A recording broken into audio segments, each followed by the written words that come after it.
Frecuencia Abierta, la posibilidad de escuchar y razonar. Estás con Jorge Méndez en Frecuencia Abierta, escuchando las voces de los protagonistas. La semana pasada tomábamos contacto con la información que estaba indicando que el 70% de los presos en nuestro país obtienen la libertad y reinciden. Una cifra que realmente impacta y asombra. Para hablar de este tema, justamente, estamos ahora en contacto con quien es un referente principal de toda esta temática en nuestro país. Me refiero al politólogo Diego Sanjurjo, coordinador en prevención policial de delitos del Ministerio del Interior. ¿Cómo estás, Diego? Buen día, bienvenido.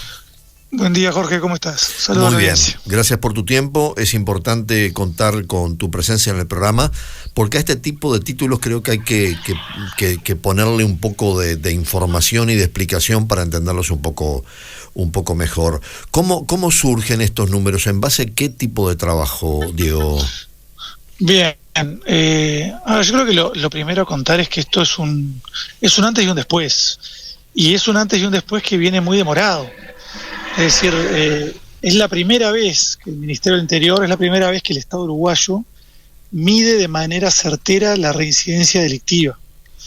¿Está bien? O sea, esto es la primera vez que sabemos cuántas personas que salen de prisión vuelven a prisión a los pocos años, ¿no? Y esto, digo que viene muy atrasado porque parece algo bastante básico, ¿verdad? Es decir, yo creo que este es un indicador que se debería haber presentado hace décadas seguramente, porque al fin y al cabo termina siendo el norte de todo el sistema penal.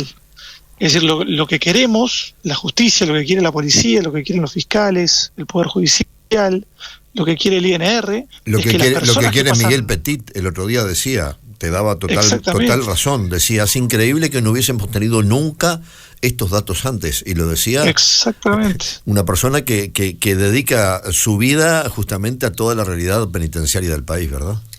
Exactamente, es decir, trabajamos todo el día para que las personas que condenamos a prisión no vuelvan a delinquir, ¿verdad? Uh-huh. Y sin embargo nunca habíamos medido cuántas personas volvían.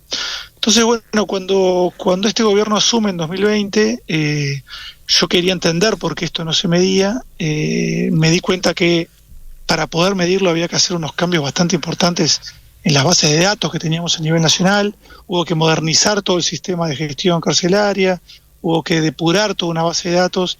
Eso tardó como 3 años, que lo hicimos con un equipo.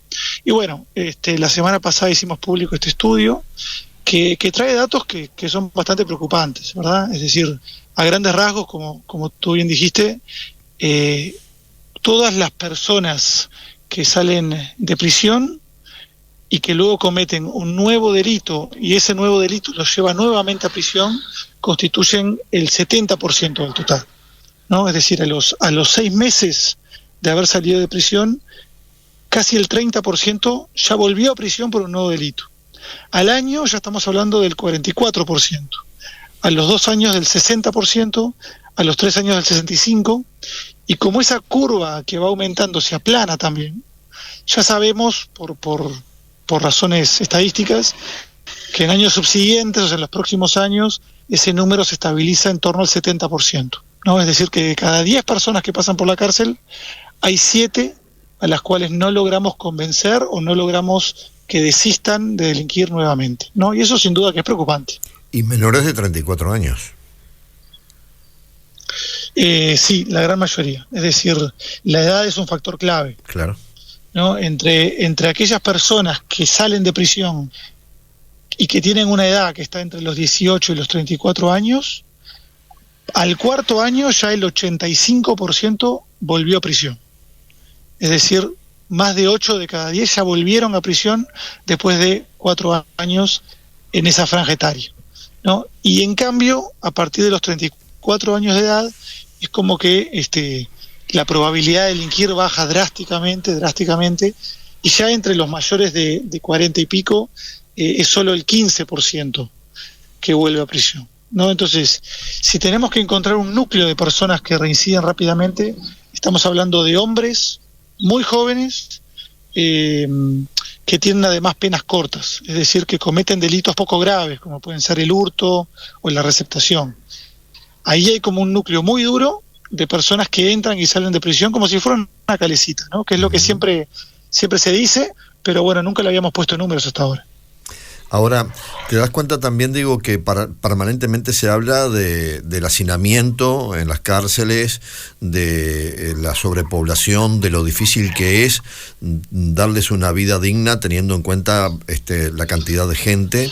Y sin embargo, gente joven sale y no le preocupa aparentemente volver a esa situación tan incómoda. Exactamente, ¿no? Y eso que decís es clave porque claro, hay muchos uruguayos todavía que entienden que si las personas reinciden debe ser porque la cárcel les parece un chiste, ¿no? Es decir, que la cárcel es muy cómoda. Y esas personas, yo creo que respetuosamente lo digo, nunca han visitado seguramente una cárcel uruguaya.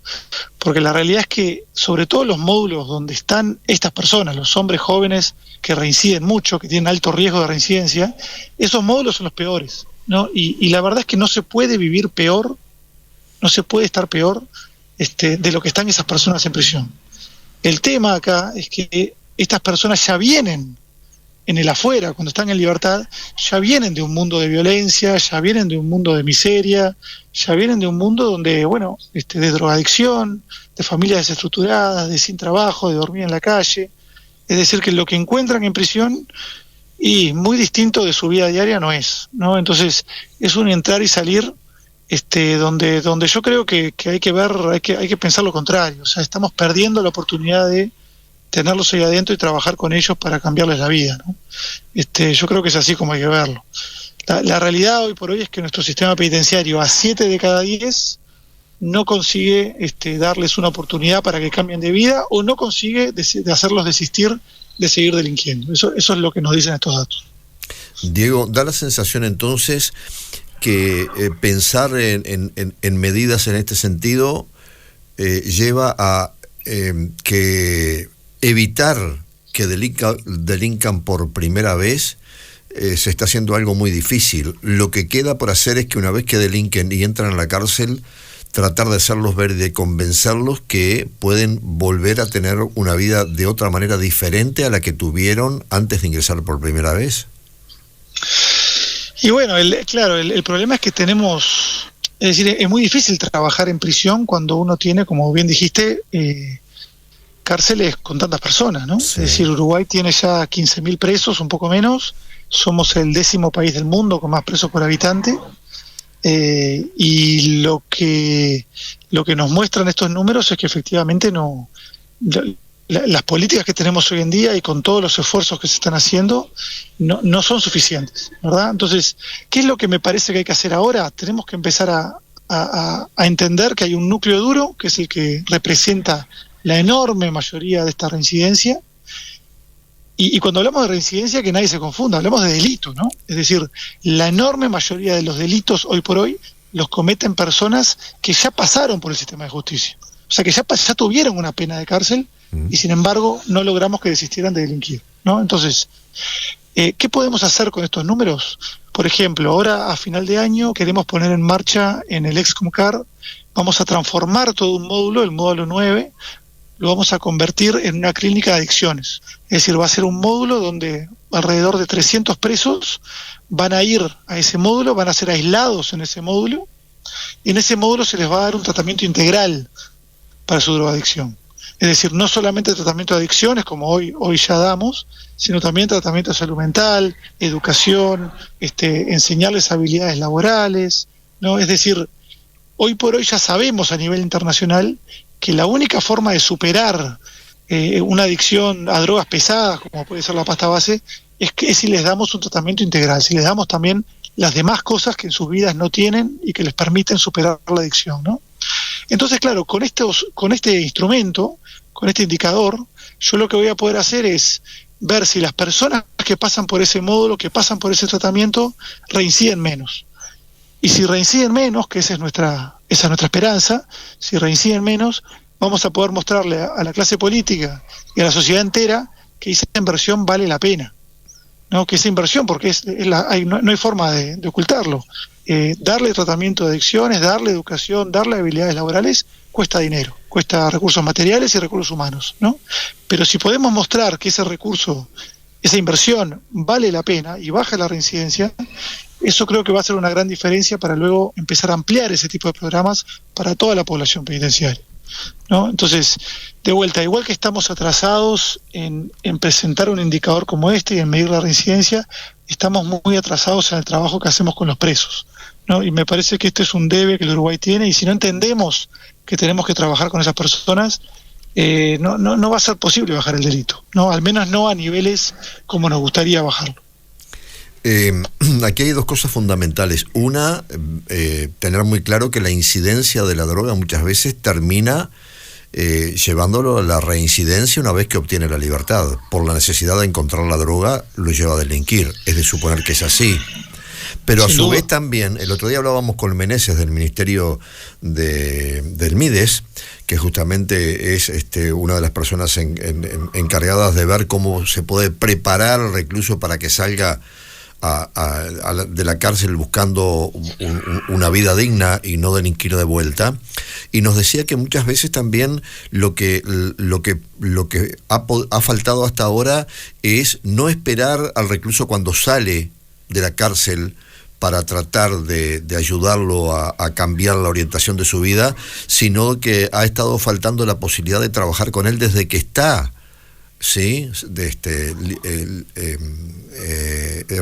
como recluso, para ir generando un proceso de preparación para cuando alcance la libertad. ¿Eso también está dentro de los planes del área que está a tu cargo? Sin duda, es decir, no está a mi cargo, pero esto es algo que sí, este gobierno y este ministerio lo entendió desde el primer día. Por eso creamos una unidad de pregreso dentro del Excomcar, donde los presos voluntariamente pueden postularse para un año antes de su partida, un año antes de su liberación, ir a vivir a este módulo de progreso donde se les intenta enseñar a convivir, básicamente, ¿no? Es decir, son módulos donde los presos tienen que ayudar en la limpieza, tienen que ayudar a la cocina, tienen que portarse bien, tienen que salir de su dormitorio a cierta hora y no pueden volver al dormitorio hasta la noche, tienen que hacer actividades, ¿no? Pero claro, es un esfuerzo grande que estamos haciendo en ese sentido, y los resultados son muy positivos, pero no es suficiente, ¿verdad? Estamos hablando de miles y miles de presos, y la posibilidad de darles esa oportunidad a todos no está hoy por hoy, y a su vez tampoco son todos los presos, digamos, yo diría que son la minoría los que hoy por hoy son capaces de adaptarse a una rutina de ese tipo. Porque tú antes lo dijiste, lo de la droga, ¿no? Es decir, en los últimos 20 años, el panorama, por así ponerlo, la problemática cambió radicalmente. Una cosa era hace 30 años, cuando un joven se metía en una banda, terminaba robando y terminaba preso, y luego, bueno, cambiaba de vida, se conseguía un trabajo en la construcción y seguía tranquilamente, ¿verdad? Esto hoy es muy difícil por dos razones. Uno, porque la drogadicción corrompe completamente a esa población y hace inviable cualquier tipo de estudio, cualquier tipo de trabajo. Lo hace directamente inviable. Y segundo, porque el mundo ha cambiado. Y hoy por hoy, si uno no tiene el liceo completo, conseguir un trabajo se vuelve muy difícil. Es decir, la posibilidad de que una persona que apenas sabe leer y escribir, como es la mitad de la población que está en nuestras cárceles, la probabilidad de que esa persona pueda salir y con su sola voluntad conseguir un trabajo, y es realmente muy difícil, ¿no? Entonces, esos dos problemas, la droga y el mundo que ha cambiado, básicamente, hacen que la problemática sea mucho más compleja, ¿verdad? Y requiere yo creo que un cambio cultural en nuestra sociedad para entender que si no hacemos estas inversiones no vamos a poder tener una sociedad segura, ¿no? Porque no es que el problema sea insolucionable, ¿no? Es decir, este es un problema que se da en todas las sociedades del mundo. Hay países que han entendido que el problema es complejo y que hay que hacer las inversiones que hay que hacer, y hay países que no, ¿verdad? Y nosotros, yo creo que estamos haciendo esa transición, me parece a mí, ¿no? Entonces, instrumentos como estos que nos muestran que la cárcel por sí sola no logra disuadir a los delincuentes, creo que es muy importante para dar un paso al frente. También tenemos que hablar de la capacidad carcelaria de nuestro país, las instalaciones, las maneras que se pueden encontrar en ellas de una convivencia adecuada entre los propios presos, ¿verdad? Porque cuando hablamos de cárcel, naturalmente agregamos la palabra hacinamiento prácticamente en todos lados, y de repente no está pasando eso en todas las cárceles, pero sí en la mayoría. Es indispensable adecuar lo edilicio y las comodidades mínimas imprescindibles como para que se pueda alcanzar eso en la convivencia de todos los días durante la reclusión. Sin duda, y por eso estamos solucionando el hacinamiento. Es decir, cuando este gobierno asume en 2020, habían alrededor de 3.000 personas privadas de libertad que no tenían cama, ¿no? Que dormían en el piso, literalmente. Esa situación, en la medida en que nosotros, para bajar el delito, fuimos aumentando drásticamente las personas que investigamos y las personas que encarcelamos, ¿no? Claro, se fue agravando. Ahora, a la par, desde el momento que asumió este gobierno, empezamos a construir nuevas cárceles. Y esas nuevas cárceles van a terminar de construirse, estar en diferentes partes del país. A veces son cárceles nuevas, a veces son nuevos módulos en cárceles existentes. Van a terminar ahora este año o el año siguiente. Y en concreto vamos a crear 3.000 plazas nuevas. Que acá no hay que confundirse, una plaza no es lo mismo que una cama. ¿No? Una plaza es mucho más que una cama, es un espacio donde el espacio que un ser humano precisa para poder moverse, para poder interactuar, para poder estar tranquilo y si él quiere rehabilitarse, ¿verdad? Entonces nuestra intención es que al final del periodo tengamos 3.000 plazas nuevas y con eso debería estar solucionado el hacinamiento, ¿no?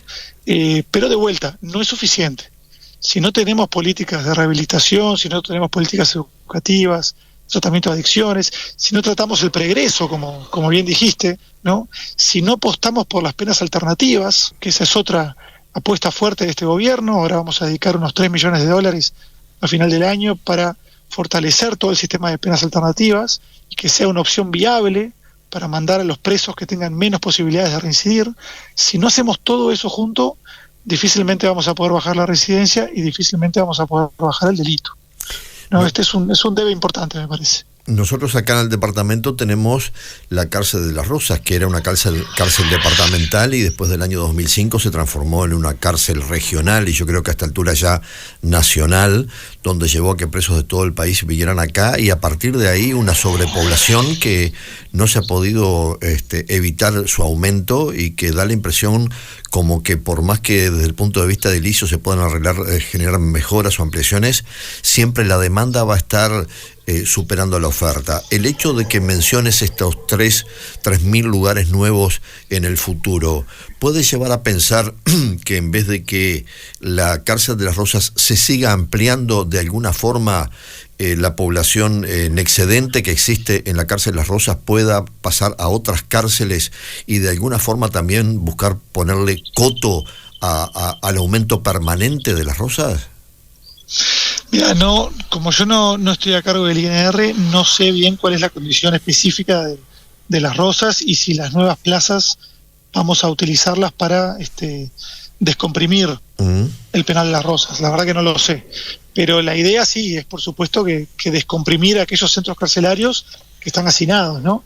Que lamentablemente son a su vez los peores. Los peores en el sentido que albergan a la población más difícil, albergan justamente a estos hombres jóvenes que vienen con problemas muy graves de adicción, de problemas de salud mental, de educación y habilidades laborales muy bajas o nulas directamente, y que tienen el mayor riesgo de escaparse, ¿no? De fuga y también de reincidencia.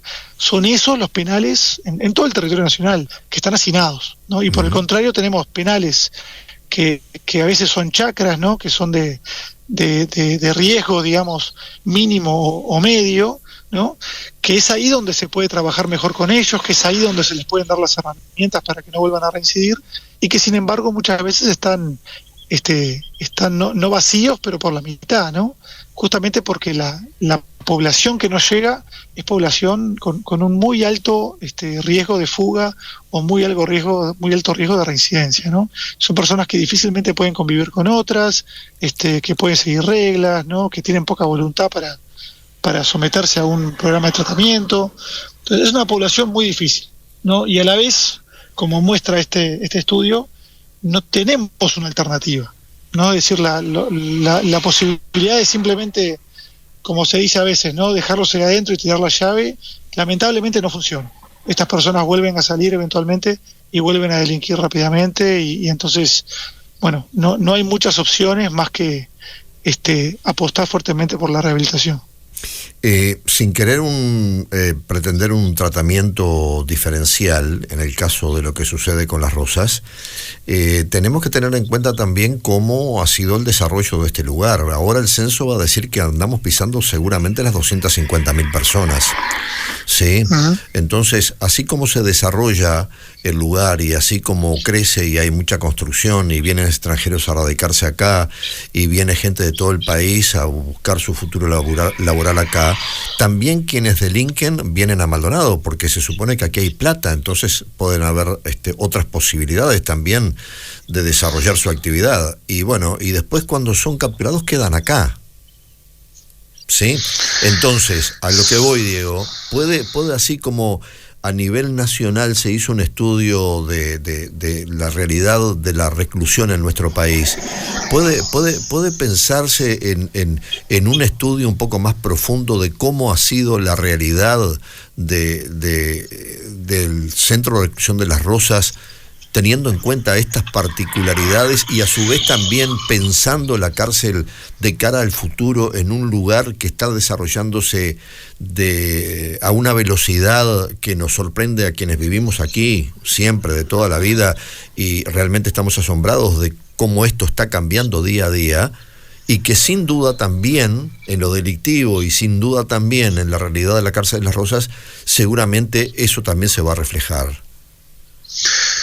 Mira, sin dudas, es decir, nosotros ya pusimos en marcha con el mismo equipo un nuevo estudio que podría ser el estudio 2.0, que ahora lo que queremos es afinar el lápiz, ¿no? Porque yo dije al principio que este estudio, o este indicador, mejor dicho, el indicador de la reincidencia penitenciaria, tiene que ser un faro para todo el sistema penal, porque ahora lo que tenemos que hacer es pasar de lo nacional, como bien dijiste, a poblaciones concretas, ¿no? O sea, tenemos que poder decir cuánto reinciden las personas que pasan por cada módulo, que pasan por cada cárcel, ¿no? Cuánto reinciden las personas que pasan por determinado tratamiento o por determinada clase, ¿no? ¿Para qué? Para empezar a afinar todas las tuercas, es decir, aquello que funciona tenemos que fortalecerlo, aquello que no funciona tenemos que cerrarlo o tenemos que cambiarlo radicalmente, ¿no? Entonces, sin duda que en el próximo estudio que ya está en marcha, vamos a empezar a afinar esto y vamos a poder saber, por ejemplo, cuánto reinciden o cómo ha evolucionado la reincidencia de las personas que pasan, por ejemplo, por el penal de Las Rosas, ¿no?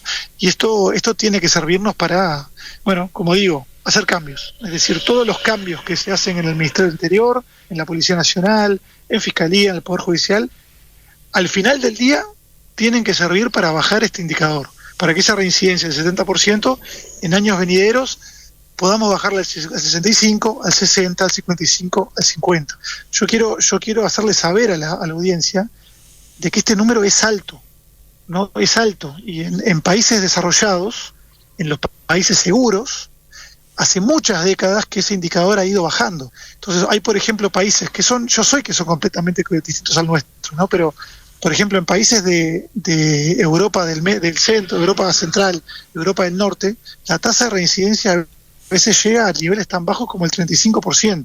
¿Y eso qué significa? Significa que en países como Holanda, como Dinamarca, como Noruega, las cárceles en las últimas décadas han tenido que ir cerrando, porque ya no daba para tenerlas abiertas con tan poca población, ¿no? Entonces, si año a año la reincidencia está por debajo del 50%, eso hace que al poco tiempo las cárceles se queden obsoletas, el delito baje y la situación se vuelva mucho más manejable, ¿no? Y que todos los impuestos que hoy tenemos que derivar al Ministerio del Interior y al sistema de seguridad y a las cárceles puedan vamos a empezar a invertirlas en salud, en educación, en ciencia, en innovación, en todo aquello que va a hacer que nuestra sociedad vaya camino al desarrollo, ¿no? Diego, esta ha sido una charla muy interesante y muy preocupante a la vez, pero queremos seguir de cerca todo esto, así que te vamos a seguir convocando y a su vez también, cuando quieras comunicar algo, que sepas que simplemente es avisarnos y coordinar para agendar una entrevista, porque creo que son temas que tenemos que instalar en la conversación de la gente, de la gente honesta, la gente trabajadora, pero que también está preocupado por estos temas, porque en definitiva, si no logramos conciencia colectiva, la solución va a demorar cada vez más y la realidad nos va a seguir pagando a todos. ¿Sí? Estamos de acuerdo, Jorge. Muchas gracias, y un placer como siempre. Gracias a ti. Buena jornada. La conversación era con el politólogo Diego Sanjurjo, coordinador en prevención policial del delito del Ministerio del Interior. Lo escuchaste aquí en Frecuencia Abierta. Frecuencia Abierta, la posibilidad de escuchar y razonar.